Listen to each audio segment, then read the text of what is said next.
Hello everyone, my name is Elliot Gu. I'm co-founder of Capitalist Times Investment Research and Smart Bonds. And I want to talk about this big surge we've seen in Treasury yields, big sell-off in bonds, just over the last few days. So Friday, April 4th, at the lows, we actually saw the 10-year yield down around 3.91%, so well below 4%. Today, this is Wednesday, right? We're actually seeing Treasury yields up close to 4.5%, about 4.475% or so at the highs so far today. So what's going on, right? At one side of things, you have all this talk about recession, all this talk about a weakening U.S. economy, the need for Fed rate cuts, and at the same time, you see this big surge in yields. Now, there's a lot being said out there on the internet, being said in various sources about why this is happening. But I actually think the real answer is different from what a lot of people think. So I want to talk about that and show you a series of charts real quick to explain what I think is going on. First up, here's just a chart of yields. I took this back a year. You can see that the 10-year yield, 10-year Treasury bond yield, peaked about 4.81% back in mid-January of this year. And since then, we'd seen a pretty steady downtrend in yields or uptrend in bonds to, as I said, that low on April 4th, which was around 3.91%. So Treasury yields have come way down since mid-January up until this week. We saw a big surge in yields intraday from that intraday low on Friday, and then we saw even more of a surge in yields on Monday and Tuesday of this week, and again today. We saw yields, they're off their intraday highs, but yields are still up and have been as high as about 4.475%, as I said. So when answering the question, why is this happening? The first thing to look at, well, has the market's expectations for rate policy change, for Fed rate cuts changed? It actually has, but not towards fewer cuts or a hike, but in favor of more cuts, lower rates in the future. So let me show you a few charts there. First up, this is actually the probability of interest rates from the Fed funds rate, following their May 7th meeting this year. So a little under a month away now. And the current Fed funds target range is 4.25 to 4.5%, or we often say 425 to 450 basis points. So what does the market think? What are Fed funds futures pricing in for rates following the Fed's next meeting on May 7th? Well, today, which is that yellow shaded column on the lower part of this chart, the market sees approximately a 56.5% chance that the Fed leaves rates unchanged at its next meeting, and about a 43.5% chance that they cut 25 basis points at their meeting on May 7th. So the market's looking for a little less than half, a 50-50 chance the Fed cuts at their next meeting on May 7th. But, a week ago, on the 2nd of April, now Wednesday the 2nd of April was, of course, the day that President Trump announced the exact tariffs, right? But that happened after the market closed. So the 3rd, April 3rd, was actually the first day the market reacted to the tariff announcement. And what you can see there is that 1 week ago, on the 2nd of April 2025, the market was pricing in an almost 90% probability that the Fed stood pat on May 7th. They didn't move interest rates. And only about a 10.5% chance that they cut 25 basis points. So there has been, over the past week, since the tariff announcements, rising probability of a 25 basis point cut at the Fed's next meeting. So let's move from May to the end of July. The Fed has a meeting scheduled for the 30th of July, 2025 this year. So right at the end of July. And again, that yellow column on the lower part of this chart shows the probability of the Fed funds rate following that next meeting. So the market sees approximately a 53% chance that the Fed cuts at least once by the time of its July 30th meeting, and a 40% chance, a little over 40% chance they cut twice by 50 basis points by the time of their 30th of July 2025 meeting. Now, again, look at that probability 1 week ago, okay? 1 week ago, the market saw a 44% chance almost that the Fed would not cut at all by the time of their July 30th meeting. And about a 39% chance they would cut once. So the market was looking for very, very few rate cuts, if any, probably none, no easing at all by the 30th of July. Now the market is kind of evenly split over whether we're going to see 1 or 2 cuts by the end of July. So again, market is looking for more easing than it was just 1 week ago. So let's go out still further. Let's go right to the end of the year, the Fed's final meeting this year, which happens to be on December 10th of 2025. And again, look at the yellow column there. Current Fed funds target rate 4.25 to 4.5%. The market sees a 21% chance almost that the Fed cuts all the way down to 350 to 375. So that would be 3 rate cuts. The market sees a 37% probability the Fed cuts a full 100 basis points 4 times to 325 to 350. A 28.5% chance they cut all 125 basis points all the way down to that 3 to 325 basis point range. And, right, a 8.5% chance roughly the Fed cuts 150 basis points all the way down to that 2.75 to 3% range. So the market is looking for a lot of Fed rate cuts, far more than the 2 the Fed has penciled in to their summary of economic projections. And again, look at that column from 1 week ago. 1 week ago on the 2nd of April, the market was looking for about a 25% chance the Fed would cut twice, 50 basis points by the end of this year, about a 34% chance they would cut 3 times, and about a 24% chance that they would cut 4 times by the end of this year. So a big increase in expectations for Fed rate cuts. So why would Treasury yields be going up? The 10-year yield, as I just showed you, the 30-year yield as well, right? When market expects more rate cuts. So what's happening here? And I'm sure that's a question on a lot of investors' minds right now. So let me show you my next chart on the slide deck here. One of the big rationales that I've heard out there on places like X, Twitter, other places, people saying, well, maybe the Chinese in particular, or foreign central banks in general, are selling treasury bonds. A lot of foreign governments own treasury bonds, China, Japan, the United Kingdom, a lot of other European countries, right?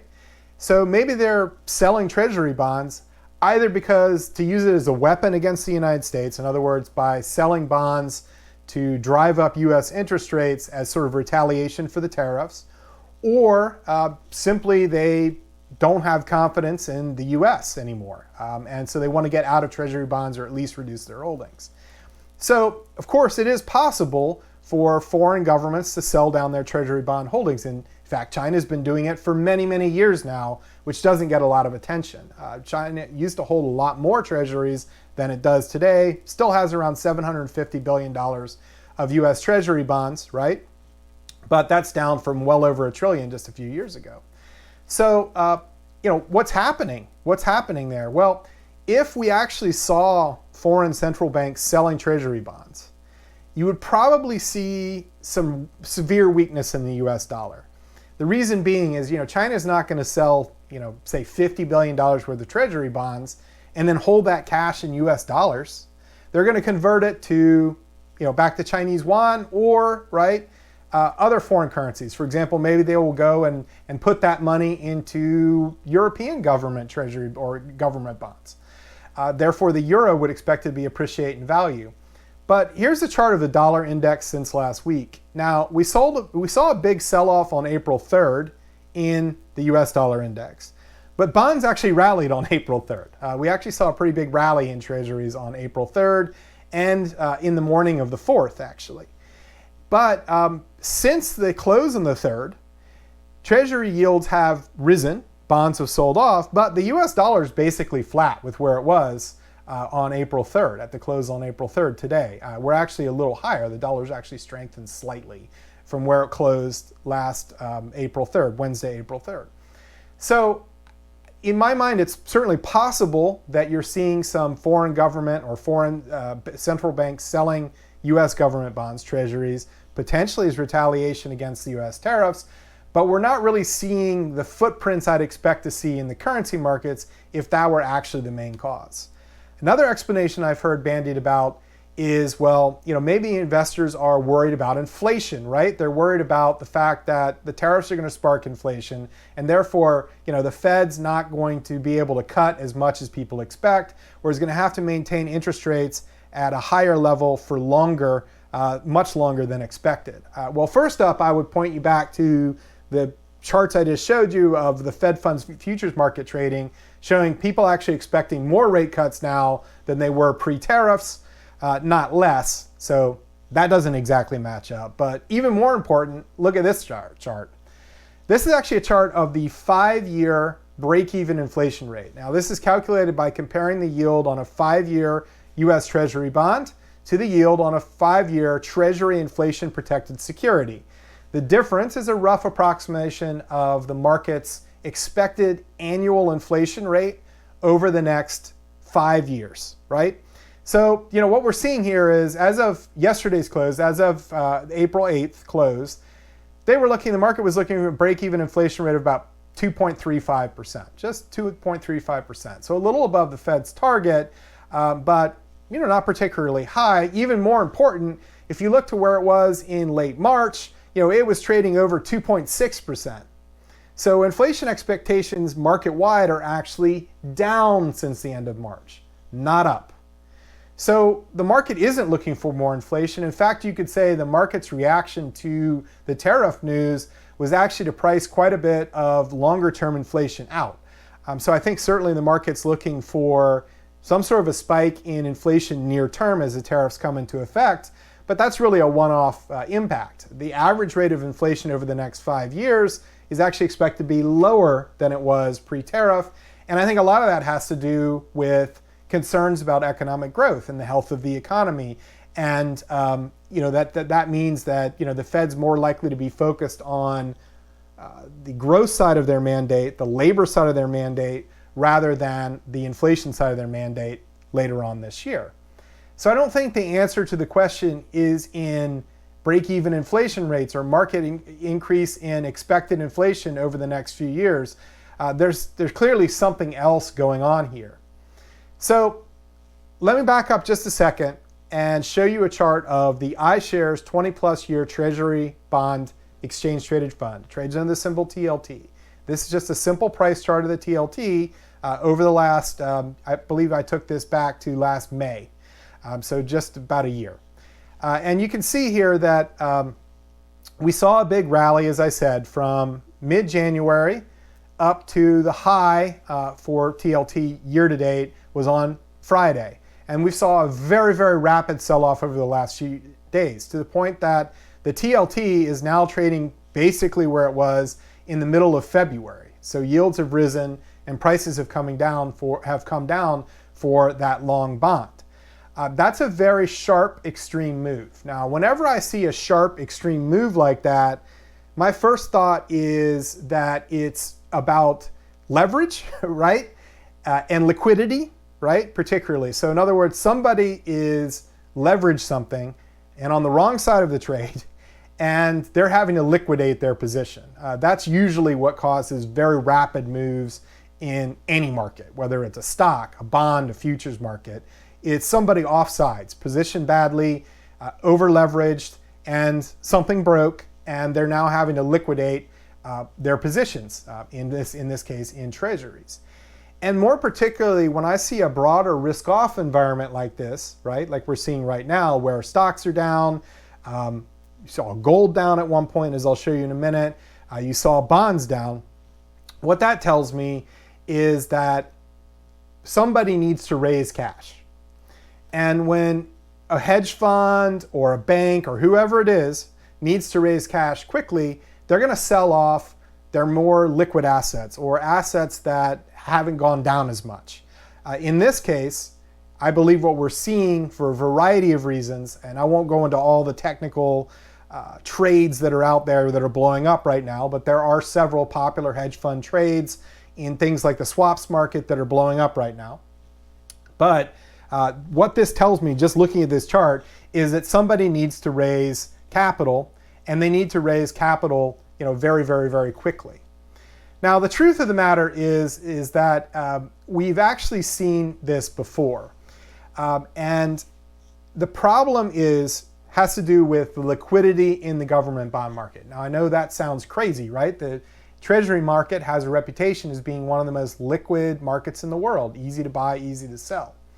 And it's had that reputation for many, many years now. It is the world's risk-free asset, safe harbor, if you will. So, why would you see these extreme moves? On certain days, the 10-year, the Treasury market has kind of looked like a tech stock, the level of volatility we've seen. What's going on? Well, the problem is a few things. One is that in the last 10 years or so, obviously the US government has issued a ton of debt, particularly since COVID, right, the last 5 years. And so there's a lot more debt out there. There's a lot higher supply of Treasury bonds out there. And so a lot more people own Treasury bonds. And if they need to raise cash, if they need to make a dash for cash, which happens in periods of market turmoil, a lot of people are looking to sell Treasury bonds because Treasury bonds have held their value, or up until last Friday, held their value a lot more than most other assets out there. So Treasuries were a likely source of funds, something you can sell to raise cash. Now, the problem is when you go to sell a Treasury bond, what you're going to do is you're going to use an intermediary. You're going to use, for example, a big bank. And that big bank isn't going to act as a middleman necessarily between you and another person who wants to buy Treasuries. Oftentimes what that bank is doing is they're temporarily, anyway, taking those Treasury bonds onto their own balance sheet to facilitate the trade, facilitate trading in the market. Now, the problem is, in recent years, new regulations governing the leverage ratios for US banks, or regulations governing the amount of capital banks must have to support assets on their balance sheet, like Treasuries, means that they have to hold more capital to hold more Treasury bonds. So even though Treasury bonds are a risk-free asset, theoretically, they still have to hold a lot more capital due to the value of the Treasury bonds on their balance sheet. So the problem is when everybody's looking, in normal markets, it's okay. There's enough supply and demand for Treasury bonds at any given time that those intermediaries can act as an intermediary, hold the Treasuries on their balance sheet, and then sell them off or buy to cover themselves in the future. Problem is, in fast markets like this, with everybody looking to sell Treasury bonds at the same time, the US banking system, because of these capital regulations, cannot buy all these Treasury bonds from everyone at any given time. So liquidity just kind of dries up. And when liquidity dries up, that's when you see these extreme moves. Everybody's trying to sell to raise cash, not because of their expectations for inflation, not because they think China is doing something, not because they think the dollar is losing its status as a reserve currency. These are mainly just marketing things you hear out there, but from other newsletter publishers, for example. But the reality is that with everybody selling at the same time, these banks cannot handle that level of business because their balance sheets aren't large enough to meet these regulations governing their short-term liquidity, their short-term liquidity ratio. Now, Jerome Powell talked about this as recently as mid-February in his semi-annual testimony before the US Senate. And one of the solutions to this, or partial solutions to this, that's been proposed is to relax those regulations, those short-term lending liquidity regulations, or leverage ratio, SLR, leverage ratio, for Treasuries, for the big banks, to allow them to hold more of these Treasuries on their balance sheet without having to have quite as much capital to support that asset base. So the value of that would be that they could more easily act as an intermediary during periods of heavy trading volume when Treasuries are selling off because everybody's trying to raise cash, and that could ease these liquidity constraints that we see periodically. I'll show you another example of this so you don't think I'm crazy of how this has happened in the past. This is actually a chart of TLT, the same exact ETF I showed you just a moment ago, back in 2020. And what you can see, I took this from the beginning of right at the end of 2019 actually, up until the end of August of 2020. Do you see that big run up in Treasury bonds, downdraft in yields into early March? So this was just as COVID was breaking out. You had lockdowns all over the country. You had talk of recession. You had the stock market crashing. And so people were buying bonds as a safe haven. But you had the same problem. People had to cover losses in other trades. They had to raise capital. So they started selling off treasuries. So if you look at around the 18th or 19th of March of that year, your treasury bonds were trading below where they were at the beginning of February, before the whole COVID thing really started to hit the news. So treasury bonds sold off then as well, even though back in early 2020, there was no talk about inflation being above target. It was not, even before COVID. There was talk of imminent recession. You had the Fed cutting interest rates. You had the Fed talking about taking other steps to shore up the market. And at the same time, right, you had treasury bonds selling off exactly as they have been over the last couple of weeks. In fact, it was even more volatile back then. Eventually, the Fed stepped in, of course, cutting interest rates, as I said, restarting quantitative easing, and suspending these short-term leverage ratios for a period of time to sort of ease these constraints going on in the market. So we saw it back then, and we're seeing the same thing again today. Now, there's some good news and some bad news. Now, the bad news, I'll start with that, is that certainly it could continue for a period of time more. If people need to raise cash, they're going to sell off treasury bonds.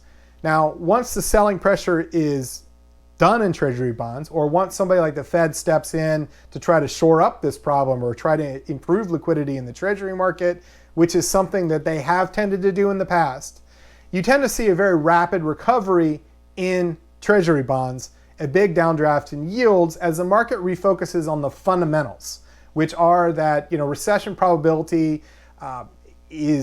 recession is more likely over the next 12 months than it was a week or two ago. I think that's fair to say. As I said in my latest issue of Smart Bonds, I now see the probability of a U.S. recession up around 50-50 over the next 12 months. And if that's true, and if the market's even half right about the pace of Fed rate cuts this year, then treasury bonds yields should be, I think, back down where they were at the lows on Friday or even lower, back in that high 3 range at a minimum, if there is going to be a recession. So these periods of market stress where people are just trying to raise cash can often provide excellent buying opportunities in some assets like treasuries. Now in smart bonds, I'm likely to use this weakness we're seeing in treasuries, this backup in yields, as an opportunity to add to our duration exposure at some point. What I'm looking for is some sign of stability, some sign that the selling in treasuries is getting exhausted, that maybe people have raised enough cash to get through whatever their problems are right now, whatever trades they have on their books that are blowing up. And treasuries are poised to potentially stabilize and then rally from here as the market, as I said, refocuses on the recession, weaken economic fundamentals. Now, treasuries are not the only market that sees this kind of thing. Here's a chart of gold back in 2020 as well, similar to what I just showed you in the TLT. And what you can see here too is that even though a lot of people think of gold as a market that benefits from turmoil, that benefits as a safe haven in credit crunches and in periods of financial instability, the truth is that is true. However, you also will see traders sell gold, especially if it's up into the crisis, right, as a source of funds, as a way of raising cash when the going gets tough. We saw it in 2020, as you can see in this chart right here, where in early March, gold was at that time, this is the GLD, which is the ETF that tracks gold, was trading around 160. And it sold off all the way down to a low of around 136 or so in March. And that wasn't due to the fact that the fundamentals for gold were changing for the worse. They were actually getting better. But people were using gold, just like they use treasuries, as a way of raising cash. What did we see from that COVID low in gold? we saw it explode higher into August of 2020. This ETF got up all the way to 195. And again, here's a chart of gold today. And what you can see here is that sharp sell-off last week and into early this week, and we're already seeing a rally in gold today. So what that tells me is that gold has been used as a source of funds, but we're now seeing, gold is stabilized and is starting to rally again. So maybe the selling has gotten exhausted there. I do think that probably bodes well for bonds over the next few days because it's likely that maybe some of this initial crisis selling, dash to cash, whatever you want to call it, is becoming exhausted already as we speak. So with those points in mind, I hope that sheds some light on it. Don't believe everything you read out there about some sort of sinister move by the Chinese or some sort of big surge in inflation expectations. Mostly what we're seeing in the Treasury bond market right now is due to a dash for cash, a need from some market players to raise cash at any cost, and they're doing it by selling off Treasuries, which are an asset on their books that hasn't declined in value much this year. Up until last Friday, it was actually up quite a lot. I do expect it to peter out relatively quickly, and longer term, I'm looking for significantly lower Treasury yields as I think a recession is becoming more likely, and also a big rally that implies a rally in Treasuries. Also look at markets like gold. You'll see the same volatility around these crisis events amid a dash for cash followed by a big rally. This is often a big opportunity. Thank you very much for listening. I hope you found that useful. Again, my name's Elliot Gu. If you'd like to give our service a test drive, Smart Bond service a test drive, we do have a special trial offer below. So check that out. And it's a risk-free trial offer. And again, hope you found this useful, and I hope some of you will sign up and give Smart Bonds a try. I think it's a great opportunity to be investing in the bond markets right now. Thanks again.